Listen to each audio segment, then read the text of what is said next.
안녕하세요. 오늘도 사연살롱을 찾아주셔서 감사합니다. 얼마 전 파혼을 한 20대 여성이에요. 저는 제 인생의 황금기를 어리석게도 한 남자한테 몰빵을 하는 바람에 아우디에 벤츠까지 다 떠나보내고 똥차한테 대차게 뒤통수를 맞았어요. 학교 공부는 열심히만 하면 성적도 쑥쑥 오르던데 인생 공부는 왜 노력을 해도 늘 헛발질 투성인지 정말 속상해 미치겠더라고요. 이래서야 어디 사람 무서워서 제대로 연애나 할 수 있을지 모르겠네요. 저는 소위 말하는 엄친딸이에요. 제 자랑 같지만 인물도 학벌도 어디서 빠지지 않는 정도죠. 거기다 경제력이 있는 부모님 덕분에 살면서 돈 때문에 고생을 해본 적도 없어요. 솔직히 이 정도면 이번 생은 감지덕지하고 살아야 하는 편이죠.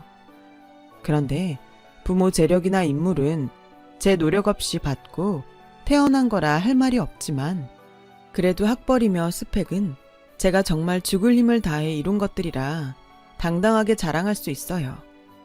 IQ가 140이 넘는 똑똑한 언니와 오빠를 따라잡으려고 IQ 112인 저는 정말 피똥싸게 노력했거든요. 태어나면서 처음 만나는 경쟁 상대가 형제 자매라고 하잖아요. 하필 저는 너무도 막강한 경쟁자들을 만나는 바람에 제 발로 걷기도 전부터 매 순간 경쟁을 해야 했어요. 사람들은 제가 막내딸이니 부모님 사랑을 독차지했을 거라 생각하지만 사실 그렇지 않았어요.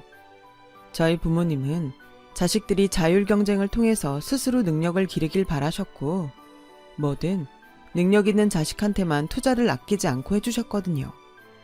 갖고 싶은 옷이 있으면 좋은 성적이든 대회 트로피든 따내서 언니 오빠보다 낫다는 증거를 보여야 사주셨으니까요.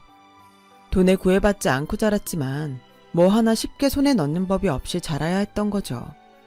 덕분에 무슨 일이 있을 때마다 부모님께 손부터 벌리기보다는 제가 노력해서 얻어낼 방법을 강구하곤 했으니 결과적으로는 제 인생에 득이 됐다고 해야겠죠. 그런데 딱 하나, 남자 문제만큼은 언니 오빠랑 경쟁을 할 필요가 없어서 그랬는지 너무 마음을 내려놓았던 게 화근이 되고 말았어요. 오빠는 미국 유학 중에 만난 프랑스 중산층 가정의 여자랑 결혼했고 언니는 독신주의자라서 애초에 결혼은 생각도 않는 상황이었거든요. 한마디로 저희 남매들한테 결혼은 경쟁 외 분야였던 거죠. 그래서 저도 남자를 만날 때 그다지 조건을 보지 않아도 됐어요. 자라면서 하도 남매들 간의 경쟁에 시달렸던 저는 만날 때마다 저를 편하게 해주는 평범한 남자한테는 무방비 상태로 빠지고 말았죠.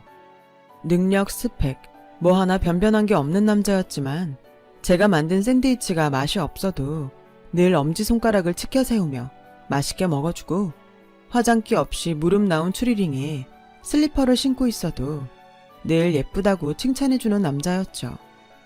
이 남자랑 함께 있는 한 죽을 뚱 살뚱 애쓰지 않아도 사랑받고 살 수 있을 것만 같았어요.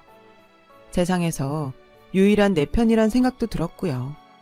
얘랑은 학벌과 스펙은 물론 인물도 볼품 없는 사람이었어요. 친구들 남친이나 남편들과 비교해도 평균 이하, 그 정도였죠. 평소 차림이나 씀씀이를 봐도 그닥 재력이 있는 집 자식 같지는 않았어요. 제가 이런 남자와 5년 연애 끝에 결혼까지 한다고 하자 주변에선 다들 의아하게 생각했어요. 심지어 저랑 유치원 때부터 친구로 지내서 저희 집 사정을 훤히 아는 제 절친은 이런 소리까지 할 정도였죠. 난 니네 커플이 몇 달도 못 사귀고 끝날 줄 알았거든? 근데 5년이나 사귄 것도 모자라 결혼까지 한다고? 네 남친 말이야. 혹시 재벌가에 숨겨둔 자식이라도 되는 거니? 그 정도가 아니고서야 네가 왜 그런 남자랑 결혼을 해? 너 정말 괜찮은 거야?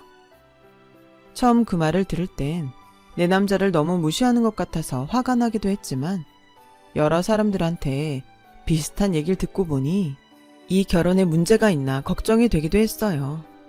얘랑은 재수 끝에 중소기업에 겨우 취직해 대기업에 다니는 저보다도 더 늦게 대리를 달았을 만큼 업무 능력도 그저 그랬어요. 유일한 장점이라고는 사람을 편하게 해준다는 거 하나였죠. 하필 제게는 그 점이 딱 필요했던 거였고요. 그땐 어차피 남자 하나 보고 시집 가는데 남편이 나 위해주고 편하게 해주면 되는 거 아닌가 싶었죠. 근데 그게 아니더라고요. 결혼은 남자 대 여자로 하는 게 아니라 집안 대 집안으로 하는 거니까요. 제가 이 결혼에 의심을 품게 된 건 처음 시부모님을 만나고부터였어요. 결혼 허락을 받으러 처음 시댁에 가는 날이었죠. 제 딴엔 좋은 인상을 주고 싶어서 옷도 신경 쓰고 선물도 선배들한테 조언까지 받아가며 제대로 준비를 했더랬어요. 그런데 막상 가보니 집이 아니라 양평 근처의 캠핑촌이더라고요. 황당한 마음에 얘랑한테 물었죠. 자기야, 자기네 집 캠핑촌에? 그랬더니 웃으면서 그러더라고요. 아, 우리 아빠가 안식년이라 요즘 엄마랑 전국 여행 중이시거든. 우리 때문에 여행 일정까지 바꿀 수는 없다고 하셔서 말이야. 그런 일이 있다면 진작 얘기를 할 것이지 말 한마디 없었냐고 따졌어요. 그랬더니 오히려 자기가 성을 내며 그러는 거 있죠. 어디면 어때? 우리 부모님 뵙고 결혼 허락만 받으면 그만이잖아. 자기 너무 예민하게 구는 거 아니야? 평소 같으면 자기가 미안하다고 저를 달랬을 사람이 버럭 화를 내자 기분이 이상했어요. 얘랑 말대로 내가 너무 예민하게 군 건가 싶기도 했고요. 하지만 아무리 생각해도 이건 아니란 생각이 들더라고요. 물론 그날 방문의 목적은 결혼 허락을 받는 거였지만 그래도 그 못지않게 앞으로 시댁이 될 집안에 사는 정도도 알아보는 자리기도 하잖아요. 게다가 집안에 드릴 사람을 보는 중요한 자리인데 고작 여행 일정 바꾸는 게 싫어서 캠핑촌으로 부른다니 이건 좀 아니다 싶었죠.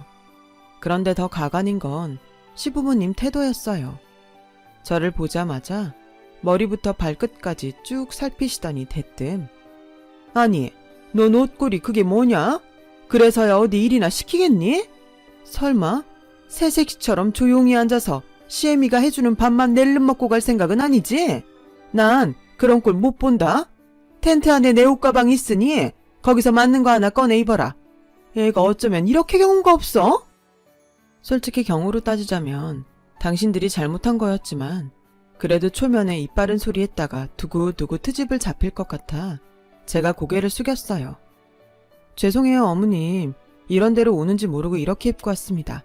얼른 갈아입고 나올게요. 그렇게 저는 어머님 옷으로 바꿔 입고 나왔어요. 그리고는 음식 재료들을 손질하기에 바빴어요. 근처에 식당도 허다한데 아버님이 굳이 코펠에 밥을 해먹자고 하셨거든요. 거기다 어머님은 예비 며느리 솜씨 좀 보자시면서 손 하나 까딱 안 하고 저한테 밥부터 찌개, 반찬까지 몽땅 맡기시더라고요. 평생 냄비밥은 지어본 적도 없는 저는 결국 설익은 밥을 만들고 말았어요. 그러자 어머님은 숟가락을 내려놓고 팔짱을 끼더라고요. 태훈이 말로는 네가 뭐든 잘한다고 하더니 요리는 영 아닌 모양이다. 이래서야 내 아들 밥 안 굶기고 차려 먹일 순 있겠니? 난 다른 건 몰라도 내 아들한테 시리얼이나 빵 쪼가리 먹이는 애는 며느리로 못 들인다. 우리 집에 며느리로 들어오고 싶으면 당장 요리학원부터 등록해. 억울한 면이 없진 않았지만 제가 요리를 못하는 건 사실인지라 벌서는 기분으로 묵묵히 있었어요. 그날 저는 땡볕에 땀을 뻘뻘 흘려가며 밥 차리고 설거지까지 해야 했어요. 그 바람에 화장은 땀으로 씻겨나간 지 오래고 온몸은 된장 냄새며 김치 냄새로 범벅이 돼버렸어요. 어찌나 화딱지가 나던지 집으로 가는 차 안에서 얘랑한테 짜증을 냈어요. 제가 하루 종일 고생하는 모습을 본 터라 얘랑도 미안해서 어쩔 줄 몰라 하더라고요. 집으로 돌아온 저는 샤워부터 하고 바로 침대에 누웠어요. 너무 힘든 하루였기에 바로 스르륵 잠이 들고 말았죠. 그런데 잠결에 휴대폰 문자음이 들리지 뭐예요. 얘랑인가 싶어서 비몽사몽간에 문자를 확인했는데 다름 아닌 카드 취소 문자더라고요. 제가 물건 취소를 한 적이 없어서 혹시 보이스피싱인가 했는데 취소 구매처를 보니 예비 시부모님 선물을 산 백화점 매장이더라고요. 예비 시부모님께 선물을 드리면서 혹시 마음에 안 드시면 교환하시라고 쇼핑백 안에 영수증을 넣어드린 게 생각나서 예랑한테 전화를 했어요. 그랬더니 예랑이 당황한 목소리로 안 그래도 자기한테 전화하려고 하던 참이었는데 잘 됐다. 그게 말이야. 부모님이 선물에 마음에 안 드셨던 모양이야. 선물 준 사람 성의를 생각해서 말씀 안고 계시다가 두 분이 환불을 하러 백화점에 가셨다나 봐. 한마디로 카드로 결제된 걸 모르시고 환불하시는 바람에 카드가 취소된 거였죠.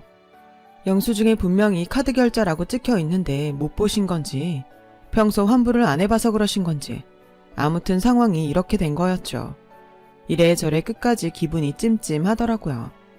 그런데 웃긴 건 그 다음이었어요. 다음날 아침 출근 준비로 정신이 없는데 낯선 번호로 전화가 왔더라고요. 받아보니 예비 시어머니더라고요. 이거 미안해서 어쩌니? 저만 실수로 교환을 한다는 게 취소가 돼버렸지 뭐니. 난 그저 색상만 바꿀 생각이었는데 말이다. 기분 나쁜 건 아니지? 아니에요. 걱정 안 하셔도 돼요. 그래서 말인데 내 스카프 말이다. 꽃분홍색으로 바꿔서 보내주면 안 되니? 넥타이는 붉은색 계열로 바꿔주고 말이다. 굳이 네가 가지고 올 거 없이 대운이 편에 보내다오. 귀찮더라도 좀 부탁한다. 전화를 끊고 헛웃음이 나더라고요.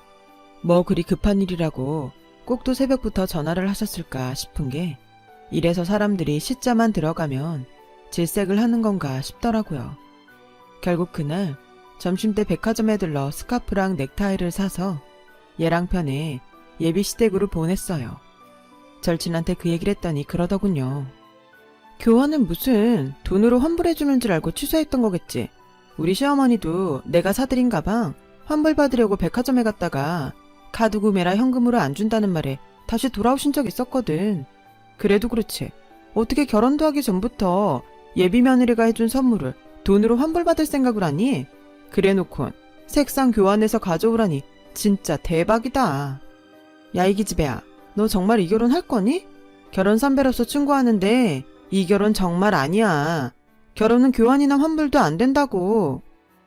저보다도 더 열분을 토하는 친구를 보니 고맙기도 하고 한편으로는 이 결혼에 대해 걱정도 됐어요. 예비 시부모님 앞에서 호된 신고식을 했던 저와는 달리 얘랑은 저희 집에서 극진한 대접을 받고 돌아갔어요. 사윗감이 온다고 엄마가 간만에 솜씨를 발휘하셨거든요. 6인용 식탁이 가득 차도록 산의 진미로 차려주신 저녁상을 보자 얘랑은 황송해서 어쩔 줄 모르더라고요. 자기도 미안했을 거예요. 아빠 표정을 보니 그닥 성에 차는 사윗감은 아닌 것 같았어요. 그래도 당신 자식이 골라온 남자니 한번 믿어보겠다고 하시더군요. 엄마는 저녁상을 치우는 내내 저를 도와 그릇도 나르고 싹싹하게 구는 얘랑이 싫지는 않은 모양이었어요. 직장이 없는 것도 아니고 어차피 너랑 둘이 맞벌이를 할 텐데 벌이가 너보다 처지는 게 뭐 그리 흠이 되겠니? 그래도 너한테 하는 거 보니 결혼해도 집안일들 잘 돕고 아내 위해줄 사람 같긴 하더구나. 예비 시부모님을 만나고 나서 마음이 흔들렸던 저는 엄마 말에 조금은 안심이 되었어요. 그래, 다른 건 몰라도 나한테 잘하는 남편만 있으면 되지 하고 말이에요. 예비 시부모님께 인사는 드렸지만 한 번도 시댁에 방문한 적이 없던 저는 시댁이 어느 정도 사는지 가늠할 길이 없었어요. 그래서 얘랑한테 넌 짓이 어디에 사는지 궁금하다고 했더니 얼마 뒤 자기 집에 가자고 하더라고요. 얘랑이나 시부모님 차림으로 미루어 보아 큰 기대 없이 갔는데 세상에 성북동 대저택에 살지 뭐예요. 운동장만한 잔디마당에 엄청난 규모의 차고하며 고급 소재로 마감한 현관 인테리어까지 어마어마했어요. 저희 집은 비교도 안 될 정도였죠. 진짜 부자들은 티를 안 낸다고 하더니 정말 그렇더라고요. 그런데도 시부모님이 어찌나 검소하신지 아버님은 기사도 없이 손수 운전을 하시고 어머님은 집에 부리는 사람도 없이 손수 살림을 하고 계시더라고요. 솔직히 그 전까지는 얘랑네 형편이 많이 기우는 것 같아서 좀 걱정이 되기도 했는데 사는 형편을 확인하고 보니 오히려 저희가 많이 기울 것 같았어요. 게다가 어머님 솜씨가 어찌나 좋은지 음식들 하나하나가 다 맛집 뺨칠 정도더라고요. 이래서 저보고 요리학원에 등록하라고 하셨나 보다 생각했어요. 식사를 마치고 차를 마시면서 제가 집이 정말 멋있다고 부럽다고 했더니 아버님이 그러시는 거예요. 우린 자식이라곤 대운이 하나뿐이니 이 집도 니들한테 물려줄 텐데 부러울 게 뭐 있겠니? 보면 알겠지만 네 시어머니가 여간 바지런한 사람이 아니다. 이 큰 집을 혼자서 쓸고 닦고 반질반질 윤이 나게 갖고 왔다. 생각 같아선 니들이 들어와 살면서 네 시어머니 좀 도와주면 어떨까 생각했다만 이 사람이 며느리 고생시킬 생각 없다면서 한사코 반대하지 뭐냐. 순간 그 말에 뜨끔했어요. 회사 일하면서 이 큰 집에서 집안일까지 할 생각을 하니 아찔했거든요. 그래서 내심 어머님께 감사한 마음을 갖게 되었죠. 그런데 여자 마음은 여자가 안다고 내가 네 마음 모르겠니? 남자들은 집이 크고 좋으면 그만이다 하겠지만 살림 사는 여자 입장에선 그게 아니지. 안 그러니?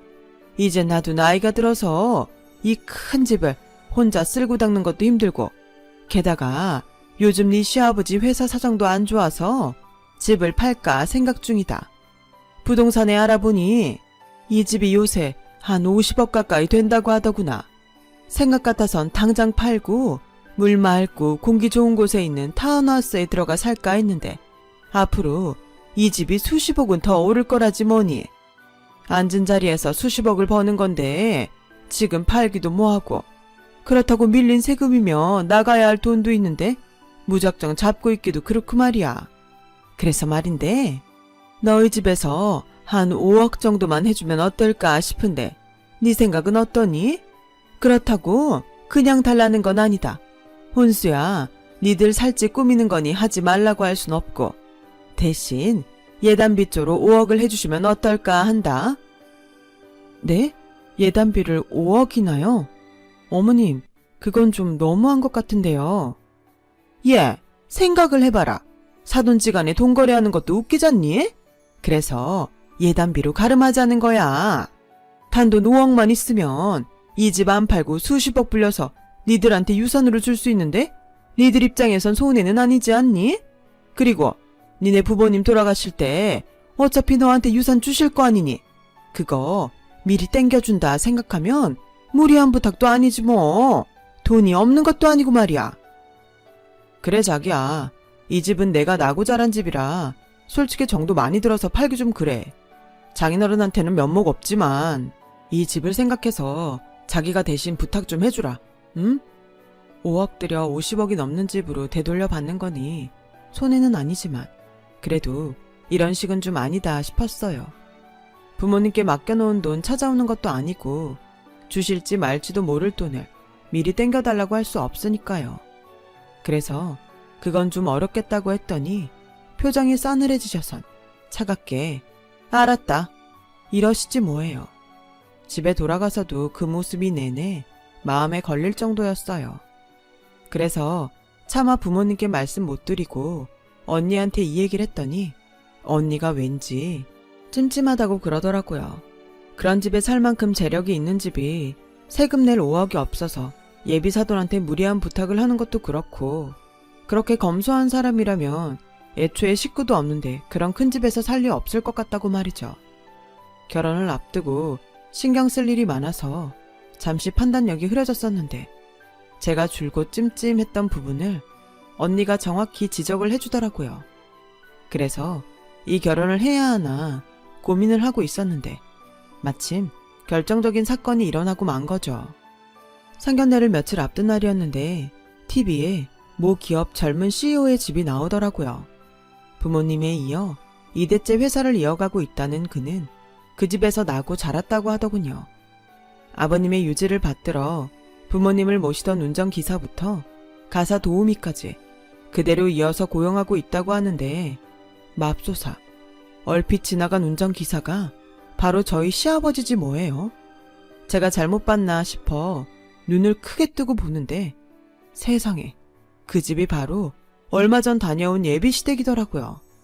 그 순간 의심은 꼬리에 꼬리를 물고 그간 미심쩍었던 사소한 부분까지 모조리 믿을 수 없게 돼버렸어요.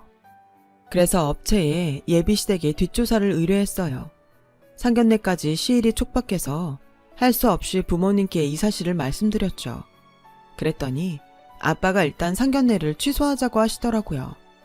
파혼 여부는 조사 결과가 나오면 그때 결정하자고요. 그래서 얘랑한테 엄마가 병원에 입원을 하셔서 상견례를 미뤄야겠다고 얘기했어요. 다른 것도 아니고 엄마가 아프다는 말에 얘랑도 그러자고 했죠. 그렇게 보름 정도 지난 어느 날 드디어 조사 결과가 나왔는데 세상에 제가 TV에서 본 대로 아버님이 그 집 운전기사였더라고요. 어머님은 그 집 도우미였고요. 그 집에서 일하다 눈이 맞아 선대 사장님 주례로 결혼을 한 거였죠. 그동안 그 저택 차고 옆에 마련된 집에서 살아왔으니 얘랑이 그 집에서 나고 자랐다는 말은 사실이더라고요. 딱 그거 하나만 사실이었던 거죠. 그 오랜 시간 동안 그 집 차고를 벗어나지 못했던 건 얘랑 아버지의 주식 투자 때문이었어요. 한탕주의에 빠져 사는 얘랑 아버지는 인생은 한방이라며 수중에 돈만 있다 하면 무리한 주식 투자를 했고 그 바람에 얘랑 대학 등록금에 손댄 적도 한두 번이 아니라고 하더라고요. 조사 내용을 다 들은 엄마는 뒷목을 잡으셨죠.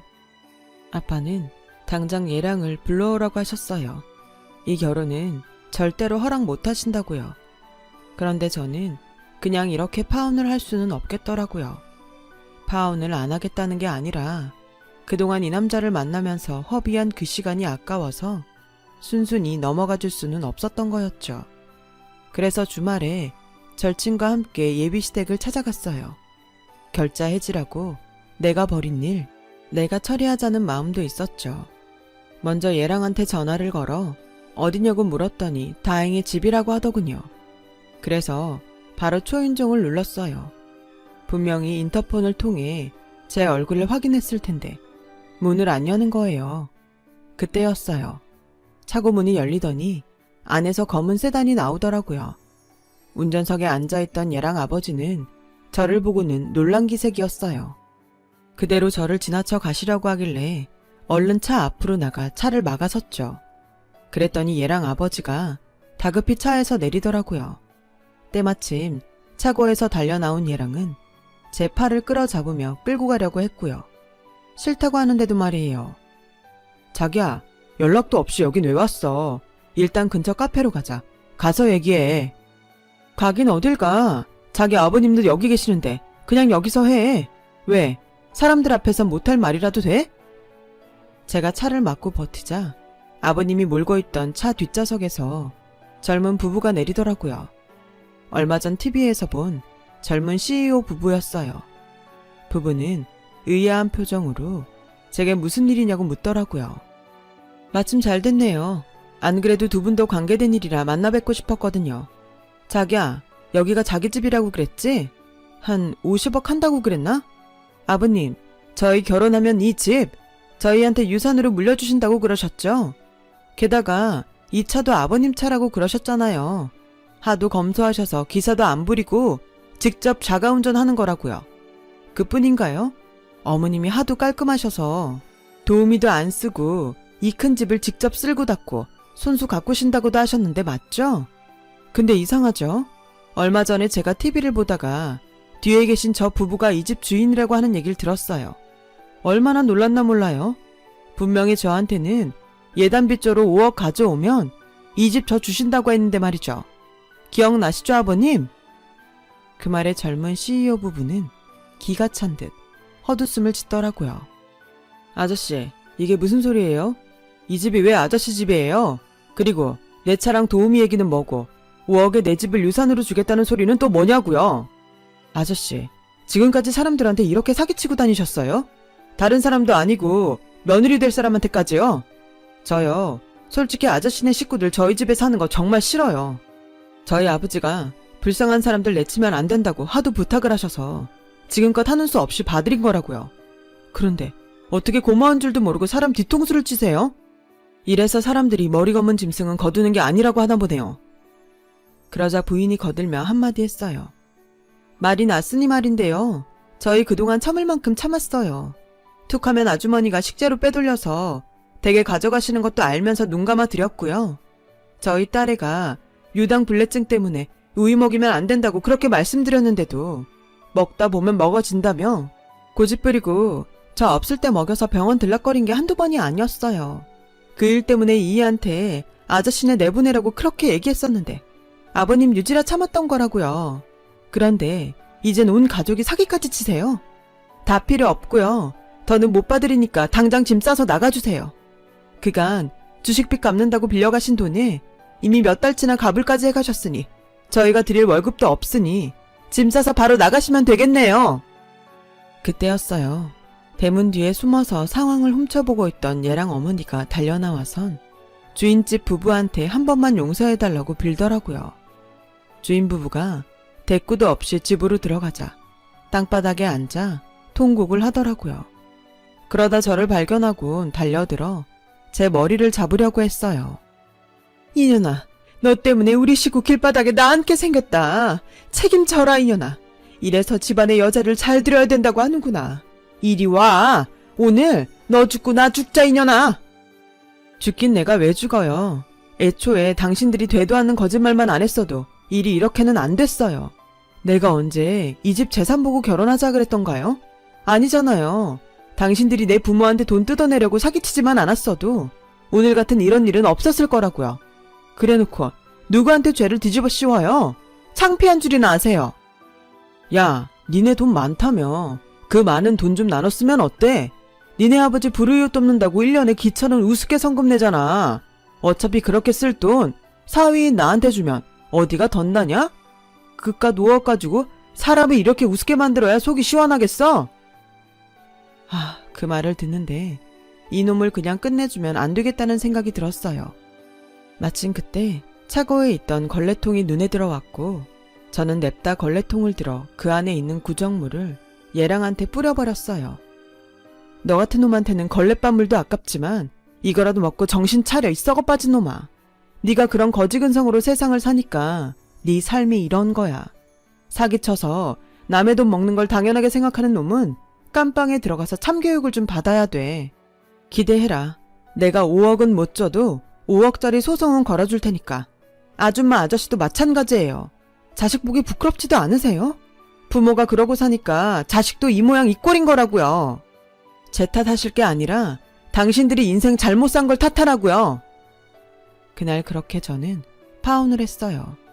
그리고 약속대로 얘랑을 상대로 사기 죄목으로 소송을 걸었어요. 소장을 받고서야 겁이 났는지 얘랑 내 가족이 저희 집까지 찾아와 싹싹 빌고 용서를 구하더라고요. 소송을 취하해 줄지 말지는 아직 고민 중이에요. 수년간 사귀어온 연인한테 사기를 칠 놈이라면 쉽게 개가천선하기 힘들 것 같거든요. 이번 일을 계기로 저도 제 자신을 한번 되돌아보려고 해요. 그래야 다시는 이런 비참한 일은 겪지 않을 테니까요. 제 사연을 들어주셔서 감사드려요. 건강이 최고입니다. 건강하시고 행복하세요. 여러분, 사연 댓글에 응원과 현명한 조언 부탁드려요. 좋아요와 구독은 저에게 큰 힘이 됩니다. 오늘도 좋은 일 가득하세요.